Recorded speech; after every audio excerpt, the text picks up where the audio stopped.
যাই হোক, বিড়ি টিড়ি খাওয়া শেষে নীল সাগরের বুক চিরে ছোট্ট একটা ডিঙ্গি নৌকা নিয়ে আরব সাগরের বুকে আমরা রওনা দিলাম অজানা এক দ্বীপের উদ্দেশ্যে। পাশেই ছিল আমার এই সুন্দরী আপুটি।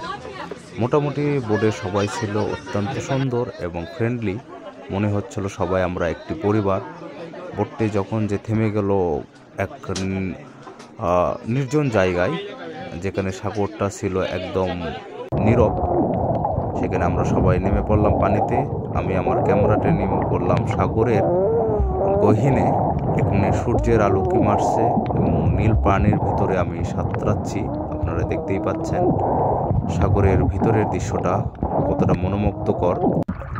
তারপর কিছুক্ষণ সাঁতরানোর পর আমি উঠে আসলাম বোর্ডে। উঠে আসতেই দেখলাম আর একটি সুন্দরী আপু অপেক্ষা করছেন আমার জন্য। পাশেই ছিল ওনার বাবা।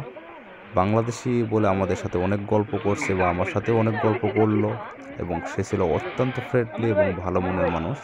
সে আমাকে জিজ্ঞেস করলো, আমাকে এনজয় করতে বললো। আমরা অনেক এনজয় করলাম। আমার পরবর্তীতে পরে উঠে আসলো আর একটা সুন্দরী আপু।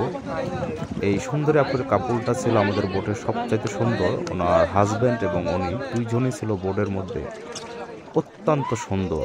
ওনাদের ব্যবহারও যেমন সুন্দর, ওনারাও তেমন সুন্দর ছিল।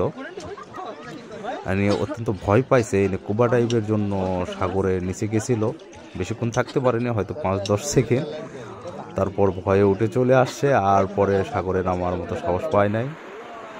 আর সাগরের পাড়ে আসে আমরা, এখানে একটা দ্বীপ ছিল ছোট্ট, সেই দ্বীপ থেকে সাগরের দৃশ্যটা ধারণ করলাম, যা ছিল অত্যন্ত সুন্দর একটা দৃশ্য। হয়তো আর কখনো এখানে আমরা আসবো না, আমাদের এখানে শেষ, অথবা যদি ভাগ্যে থাকে আবার আসব।